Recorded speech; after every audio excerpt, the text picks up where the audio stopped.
Hello friends, welcome to my channel Wow Chemistry. मैं doctor Kumkum Khawas हूँ और आज के इस वीडियो लेक्चर में मैं आपको बताऊंगी एक अच्छा रिसर्च पेपर या रिसर्च आर्टिकल कैसे लिखते हैं।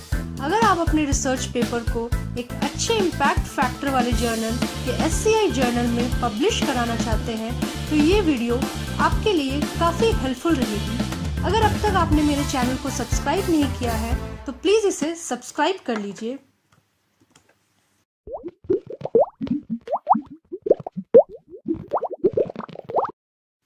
रिसर्च पेपर कैसे लिखते हैं इसको डिस्कस करने से पहले मैं आपसे डिस्कस करना चाहती हूँ एक रिसर्च पेपर क्या होता है ना। जब हमने कोई रिसर्च टॉपिक को चूज किया है उससे रिलेटेड डेटा कलेक्ट करते हैं, फिर सर्वे करते हैं, उस डेटा को इवैल्यूएट करते हैं, इंटरप्रेट करते हैं और वहां से इंफॉर्मेशन को ऑर्गेनाइज और कंपोज करते हैं और इन सारी चीजों को हम एक पेपर की तरह लिखते हैं तो उसे हम रिसर्च पेपर कहते हैं ना। यहाँ पे मैं मेन स्ट्रक्चर जो पेपर का होता है और जो components of the research paper है उसको डिस्कस करूंगी। तो मैंने एक रिसर्च पेपर को टोटल 11 पोर्शन में डिवाइड किया है, starting from title, authors and affiliation, abstract, keywords, introduction, literature review, experimental section, result and discussion, conclusion, acknowledgement and references. यहाँ पे मैं एक एक पोर्शन को डिस्कस करूंगी, किस पोर्शन में किन चीजों को इंक्लूड करना है, किन चीजों को एक्सक्लूड करना है, उसके बारे में भी हम यहाँ पे डिस्कस करेंगे। ना एक चीज मैं आपसे बताना चाहती हूँ कि जो भी यहाँ पे गाइडलाइंस मैं डिस्कस करूंगी उनमें कुछ एडिशनल रिक्वायरमेंट्स या चेंजेस हो सकती है according to the journal in which you are planning to get your paper published.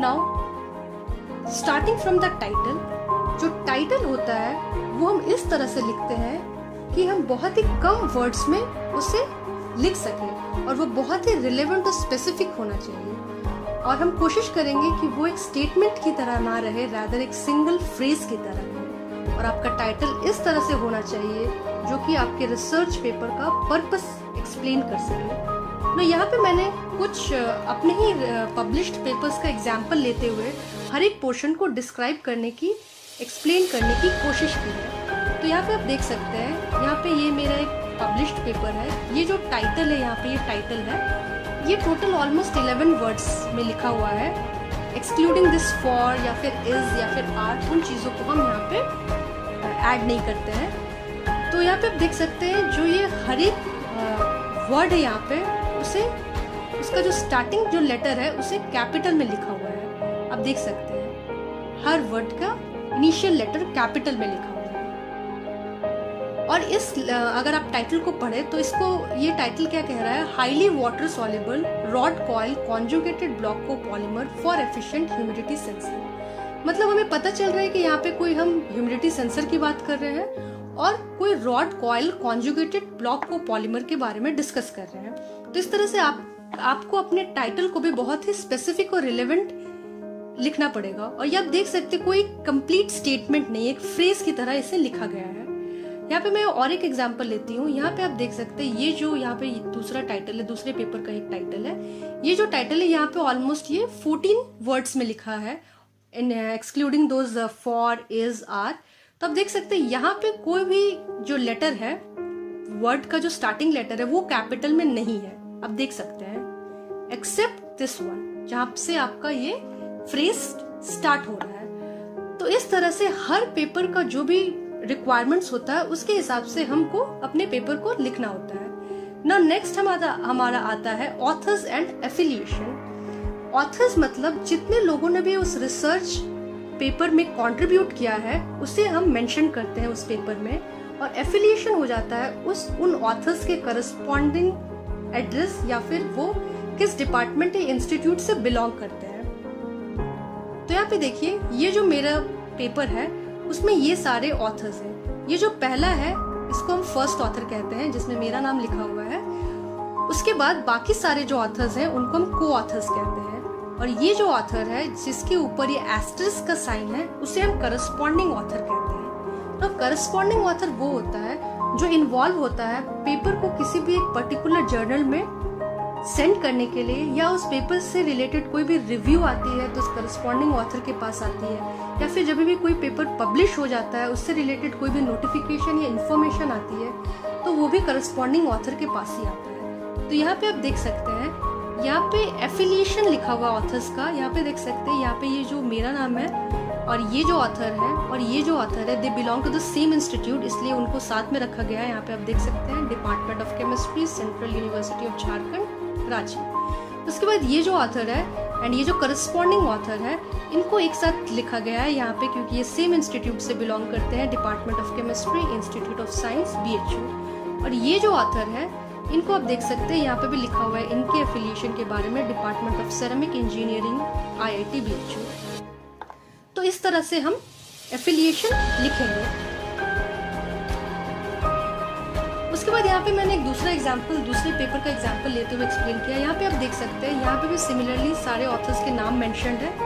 यहाँ पे आप एक चीज नोटिस करिएगा कि यहाँ पे हर ऑथर के ऊपर एक नंबर डिनोट किया गया है, 1, 2, 3 इस तरह से। तो ये 1 को अगर आप देखेंगे, 1 इस ऑथर यानी मेरे ऊपर और इस ऑथर के ऊपर 1 लिखा हुआ है और उनका करस्पॉन्डिंग एड्रेस एक साथ लिखा हुआ है। फिर ये वाले ऑथर और ये जो करस्पॉन्डिंग ऑथर है, इनका भी एफिलिएशन एक साथ लिखा हुआ है। उसी प्रकार 3 जो ऑथर है, उनका भी एफिलिएशन यहाँ पे मेंशन है। तो अलग अलग तरीके से अलग अलग पेपर के जो रिक्वायरमेंट होते हैं, किसी किसी पेपर में नंबर्स लिखते हैं, किसी किसी पेपर में कुछ पर्टिकुलर साइन से डिनोट करते हैं, या किसी किसी पेपर में कुछ भी नहीं लिखते, जैसे कि मैंने आपको जस्ट पहला वाला एग्जांपल शो किया।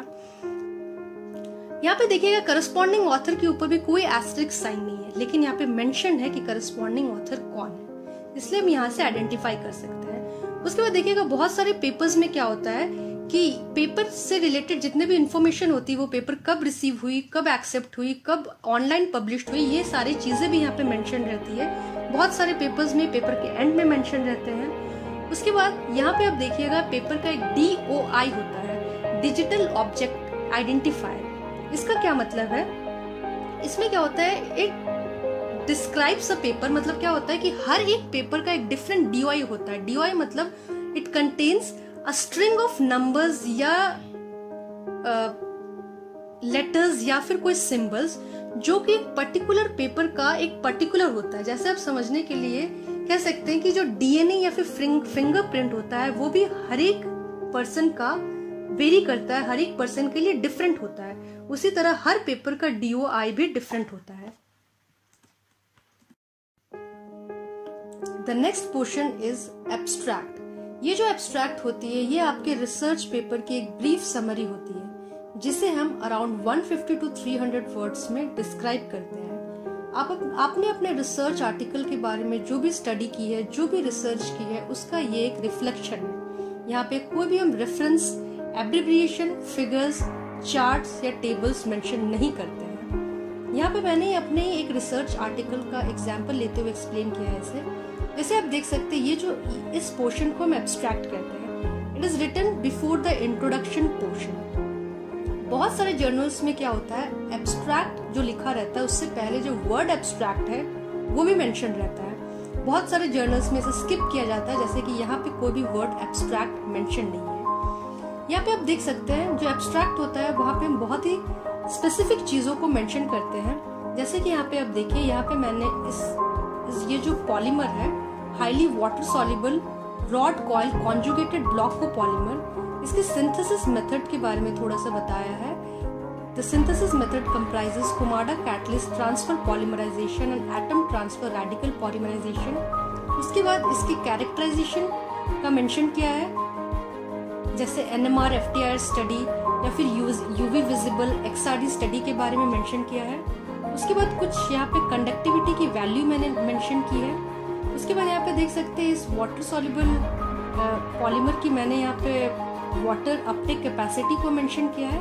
इस तरह से हम अपने एब्स्ट्रैक्ट को लिखेंगे। ये जो मैंने एब्स्ट्रैक्ट लिखा है, ये ऑलमोस्ट 270 वर्ड्स में लिखा है। तो हम अपने एब्स्ट्रैक्ट को बहुत ही लेंदी नहीं लिखेंगे, बहुत ही फ्यू वर्ड्स में उसे अच्छे से एक्सप्लेन कर देंगे। The next portion is keywords. ये जो कीवर्ड्स होते हैं ये बहुत ही इंपॉर्टेंट होते हैं।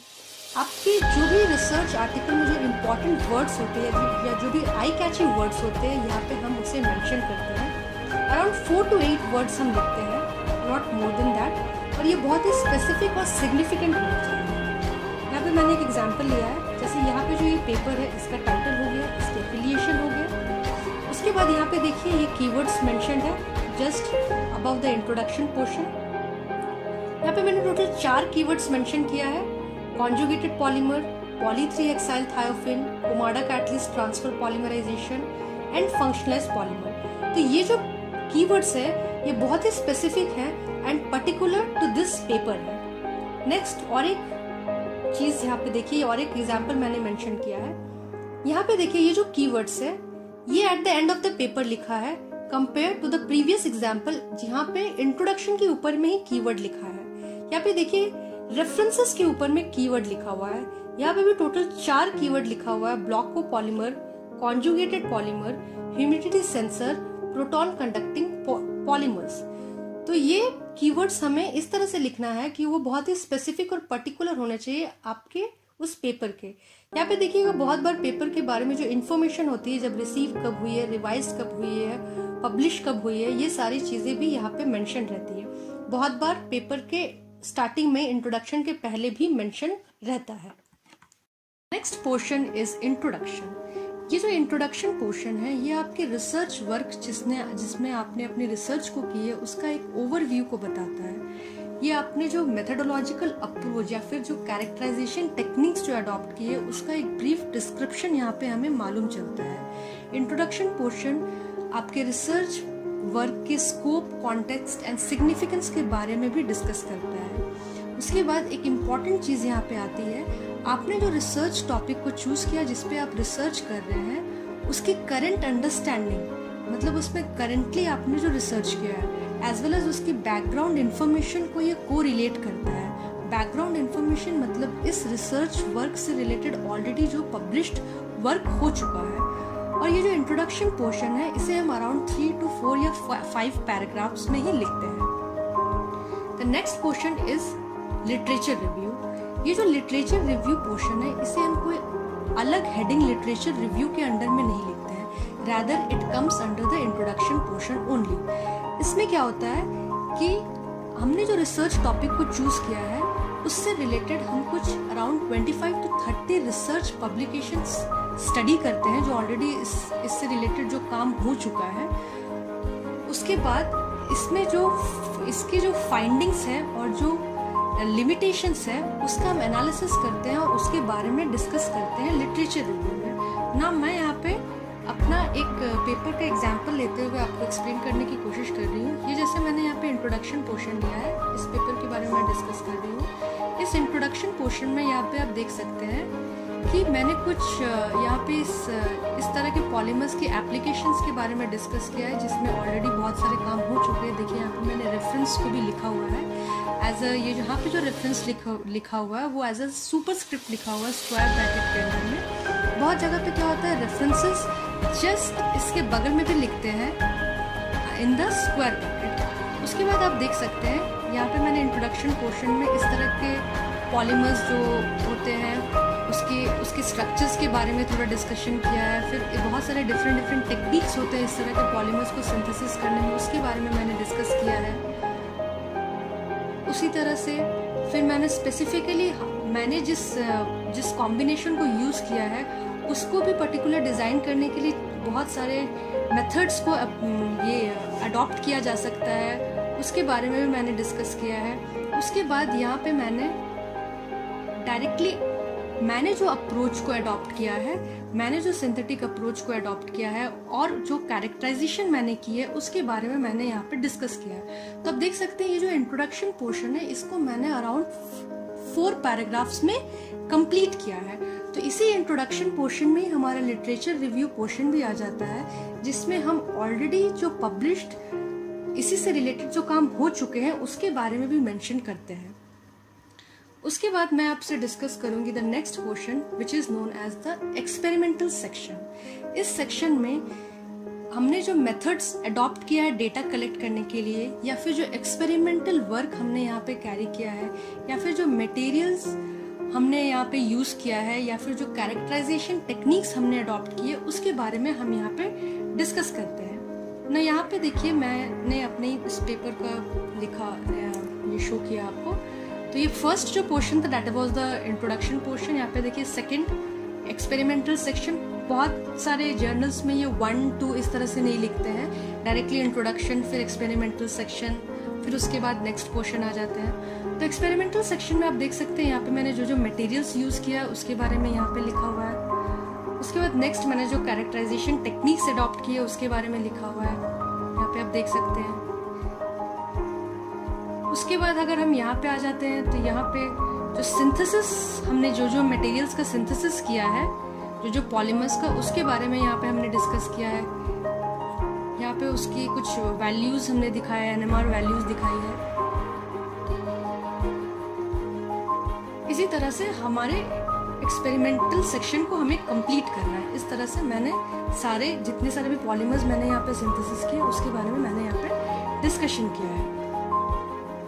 Next portion is result and discussion. ये जो रिजल्ट एंड डिस्कशन पोर्शन है इसमें क्या करते हैं हम लोग इंटरप्रेट करते हैं और एक्सप्लेन करते हैं हमारे रिजल्ट्स को। इसमें चार्ट्स, फिगर्स या टेबल्स या स्कीम्स के थ्रू हम अपने रिजल्ट्स को एक्सप्लेन करते हैं। फिर हम क्या करते हैं हमने जो अडॉप्ट की है साइंटिफिक अप्रोच यहाँ पे उसको हम जस्टिफाई करते हैं। फिर हमारे जो रिसर्च प्रॉब्लम या फिर रिसर्च क्वेश्चन है उसका आंसर हमें रिजल्ट एंड डिस्कशन वाले पोर्शन में ही मिलता है। तो ये देख सकते हैं ये जो 3rd नंबर वाला पोर्शन है that is known as the result and discussion portion. बहुत बार क्या होता है ये एक्सपेरिमेंटल जो सेक्शन हमने बताई वो सेक्शन अलग से नहीं लिखी जाती है, वो सेक्शन रिजल्ट एंड डिस्कशन में ही आ जाती है।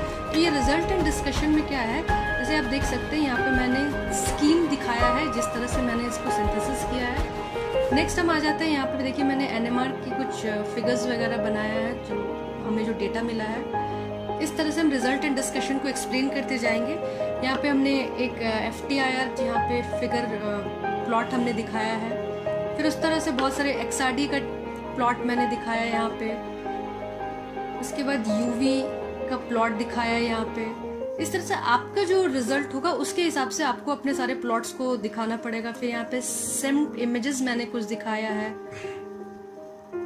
इस तरह से आपको अपने सारे डेटास को यहाँ पे आइदर प्लॉट के रूप में या चार्ट के रूप में या फिर ग्राफ के रूप में आपको शो करना पड़ेगा। तो ये रिजल्ट एंड डिस्कशन पोर्शन का ये मकसद होता है कि आपने जो अपने रिसर्च टॉपिक को चूज किया है उसके बारे में उसके सपोर्टिंग में हम सारे इंफॉर्मेशन को यहाँ पे कलेक्ट करके गैदर करके शो करते हैं कि हमने जिससे रिलेटेड हमने जो रिसर्च की है वो एक्चुअली वही चीज है। हमारा जो नेक्स्ट पोर्शन है उसे हम कहते हैं कंक्लूजन। ये जो पोर्शन है ये रिजल्ट स्पेसिफिक होती है। हमने जितने भी फाइंडिंग्स अपने रिसर्च वर्क की है उसकी पूरी समअप हम इसमें कर देते हैं। हमारी आउटकम्स या रिजल्ट्स की सिग्निफिकेंस को यहाँ पे हम मेंशन करते हैं और बेस्ड ऑन द फाइंडिंग्स हम कुछ रिकमेंडेशंस भी यहाँ पे मेंशन करते हैं। जैसे कि मैंने कहा कि ये रिजल्ट स्पेसिफिक होती है तो इसमें कुछ वैल्यूज भी हम शो करते हैं। जैसे मैंने अपने एक पेपर का यहाँ पे एक एग्जाम्पल की तरह शो किया है। जैसे आप देख सकते हैं ये जो कंक्लूजन पोर्शन है उसी पेपर के बारे में मैं डिस्कस कर रही हूँ।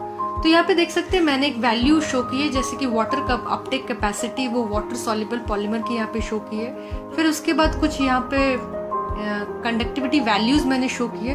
उसके बाद आप यहाँ पे देख सकते हैं एक लाइन मैंने लिखी है कि the interesting and highly reversible moisture sensitive electronic properties of this block को polymer will be useful for the fabrication of moisture sensitive polymer based flexible electronic devices।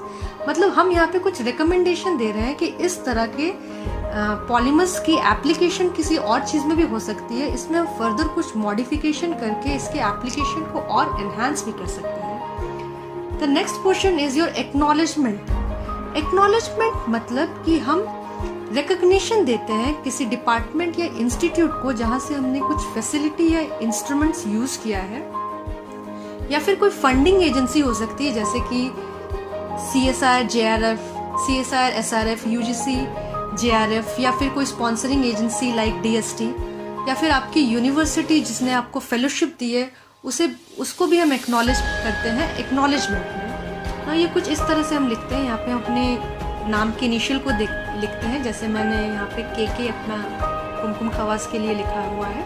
तो यहाँ पे देख सकते हैं कि यहाँ पे जो करस्पॉन्डिंग ऑथर है उन्होंने DST को एक्नॉलेज किया है। फिर यहाँ पे देख सकते हैं, यहाँ पे मैंने DST को एक्नॉलेज किया था सिंस मैं DST के अंडर में एक JRF थी। उसके बाद मैंने CUJ अपनी यूनिवर्सिटी को भी यहाँ पे एक्नॉलेज किया हुआ है। उसके बाद ये जो नेक्स्ट पोर्शन है दैट इज रेफरेंस। ये रेफरेंस एक्नॉलेजमेंट की ठीक बात हम लिखते हैं, पहले कंक्लूजन पोर्शन आ जाता है, फिर एक्नॉलेजमेंट, उसके बाद रेफरेंस आ जाता है। ये रेफरेंस में क्या होता है कि हमने अपने रिसर्च आर्टिकल के अंदर टेक्स्ट में जितने सारे भी रेफरेंसेस को साइट किया है उसके अगेंस्ट में जो हम नंबरिंग डालते हैं 1 2 3 4, तो उस नंबरिंग को हम eight the end of the text explain करते हैं कि उस नंबरिंग के करस्पॉन्डिंग कौन सा हमने रेफरेंस को यूज किया है। तो इस रेफरेंस में क्या होता है, ऑथर का नाम मेंशन रहता है, जर्नल का नाम मेंशन रहता है, year of publication, issue number, volume number और पेज नंबर। तो ये इस तरह से हम लोग eight the end of the text लिखते हैं। यहाँ पे देखिए कोई भी वर्ड रेफरेंस मेंशन नहीं है, जस्ट ये 1 2 3 4 5 6 इस तरह से मेंशन किया हुआ है। यहाँ पे देख सकते हैं ये जो नाम के इनिशियल यहाँ पे लिखा हुआ है, उसके बाद यहाँ पे जर्नल का नाम, ईयर, उसके बाद यहाँ पे वॉल्यूम और यहाँ पे पेज नंबर, इस तरह से यहाँ पे मेंशन की गई है। और एक एग्जांपल मैं शो करती हूँ। यहाँ पे आप देख सकते हैं यहाँ पे रेफरेंसेस वर्ड यूज किया गया है, उसके बाद यहाँ पे नंबरिंग की गई है। तो यहाँ पे देख सकते हैं आप सरनेम पहले लिखा हुआ है और उसके बाद इनिशियल्स लिखा हुआ है, नाम, ऑथर्स के नाम के इनिशियल। यहाँ पे आप देख सकते हैं आर्टिकल का नाम भी मेंशन है along with the journals name. तो इस तरह से अलग अलग जर्नल की अलग अलग डिमांड होती है, उस हिसाब से हम रेफरेंसेस को मेंशन करेंगे ना। उसके बाद जो नेक्स्ट पोर्शन आता है उसे हम सपोर्टिंग इंफॉर्मेशन कहते हैं। एक्चुअली ये जो सपोर्टिंग इंफॉर्मेशन पोर्शन है ये मेन टेक्स्ट या मेन आर्टिकल में नहीं आता है, इसलिए जब हम डिस्कस कर रहे थे main components of the paper या main structure of the paper, वहां पे मैंने इसको इंक्लूड नहीं किया था। ये सपोर्टिंग इंफॉर्मेशन लिखने का ये मकसद होता है कि हम अपने पेपर को बहुत ही लेंदी ना करें, उसके लिए कुछ इंफॉर्मेशन या कुछ एक्सपेरिमेंटल डिटेल्स या फिर data in the form of graphs या टेबल्स हम मेन टेक्स्ट में नहीं मेंशन करते हैं, वो अलग से सपोर्टिंग इंफॉर्मेशन में मेंशन करते हैं। तो जब पेपर्स में सपोर्टिंग इंफॉर्मेशन रहता है तो वो कुछ इस तरह से मेंशन कर देते हैं, eight the end of the paper हम मेंशन कर देते हैं कि supporting information of this article is available. या बहुत बार क्या होता है हम जस्ट ये इंट्रोडक्शन से पहले भी मेंशन कर सकते हैं additional supporting information may be found. और बहुत बार क्या होता है इस तरह से हम इंडिकेशन भी दिखाते हैं कि सपोर्टिंग इंफॉर्मेशन यहाँ पे अवेलेबल है। इस तरह से हर जर्नल की अलग अलग डिमांड होती है, लिखने की तरीका होती है, उस तरह से यहाँ पे मेंशन किया गया है ना। सपोर्टिंग इन्फॉर्मेशन का यहाँ पे मैं आपको एग्जांपल शो करती हूँ। जैसे देखिए मैंने इस पेपर में दिखाया यहाँ पे कि ये जो कैटालिटिक इनिशिएटर उसकी सिंथेसिस मैंने मेन टेक्स्ट में नहीं दिखाया, इसलिए यहाँ पे मैंने मेंशन कर दिया कि सपोर्टिंग इन्फॉर्मेशन वो अवेलेबल है। फिर यहाँ पे मैंने देखिए और भी कुछ चीजों को सपोर्टिंग इन्फॉर्मेशन में मेंशन किया। जैसे यहाँ पे देखिए कुछ ब्लॉक को पॉलीमर्स के जीपीसी ट्रेसेस को मैंने सपोर्टिंग इन्फॉर्मेशन में मेंशन किया है। फिर यहाँ पे रिजल्ट एंड डिस्कशन में आ जाते हैं तो कुछ ये 1 की सिंथेसिस मैंने सपोर्टिंग इन्फॉर्मेशन में मेंशन की है। उसके बाद कुछ इस पॉलीमर को मैंने सपोर्टिंग इन्फॉर्मेशन में उसकी एनएमआर प्लॉट को मेंशन किया है। इस तरह से हम सपोर्टिंग इन्फॉर्मेशन में बहुत सारी इन्फॉर्मेशन को मेंशन करते हैं ताकि हमारा टेक्स्ट बहुत ज्यादा लेंदी ना हो जाए। उम्मीद है आपको ये वीडियो पसंद आई होगी। अगर आपको ये वीडियो पसंद आया तो प्लीज लाइक एंड शेयर जरूर करें और हमारे चैनल वाओ केमिस्ट्री को सब्सक्राइब करना ना भूलें। Thank you so much.